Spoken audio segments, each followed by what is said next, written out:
Good morning, Ma'am Siska and Mr. Nofiandi. My name is Cynthia, and really, it's a great pleasure to deliver my speech here today. I'm grateful that God has given me another chance today, and I'm also grateful that we are all in a good condition.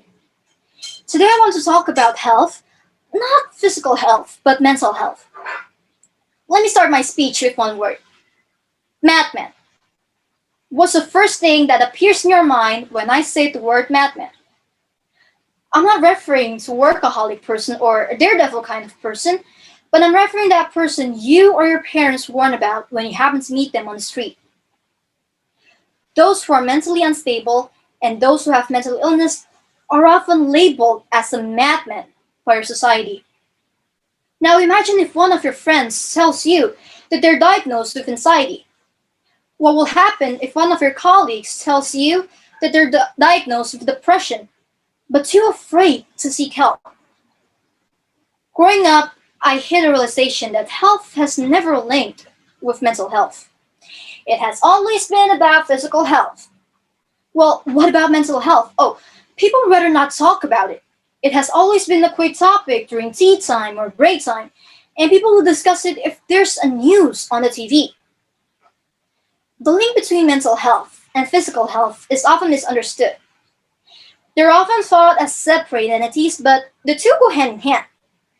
In fact, the World Health Organization defines health as the complete state of physical, mental, and social well-being. I did a survey a few days before I created this speech. I asked people, why don't they really see a mental health professional when they're diagnosed with mental illness? They replied, we're too afraid to be labeled as madmen. It's too expensive. We can't afford to have one meeting with a psychiatrist. When I heard this, I was truly shocked. Those who are suffering from mental illness are forced to just live with it. People will tell them to step out of it. It's just in your head. You're overreacting. People deal with hardships in life. Stop exaggerating it.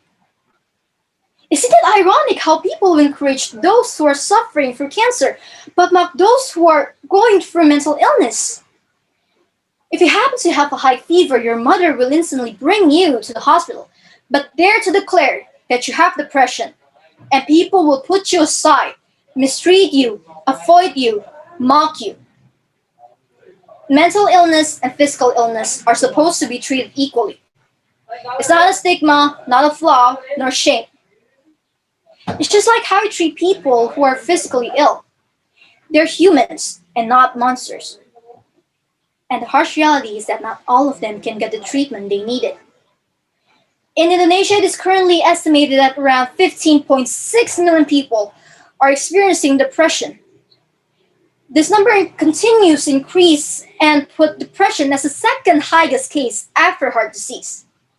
And as a matter of fact, there are only 600 until 800 psychiatrists in all of Indonesia. Pretty ironic, isn't it? So, you might ask me, what does my mental health have to do with my physical health? Well, poor mental health can affect your ability in making healthy decisions and fight off chronic diseases. Moreover, neglecting your own mental health can lead to more serious health complications, such as heart disease, high blood pressure, weakened immune system, asthma, obesity, gastronomical problems, and premature death. So, aside from the low number of psychiatrists in Indonesia and the stigma around mental illness, what can you do to help those who are afflicted with mental illness? I quote from Google, that's why thank you so much, Google. Listening is often the only thing needed to help someone. You don't have to go all the way down the road with mental health banners and demands. All you have to do is just be there for them. Listen to what they've been through and ask how they feel. Ask, what can you do for them?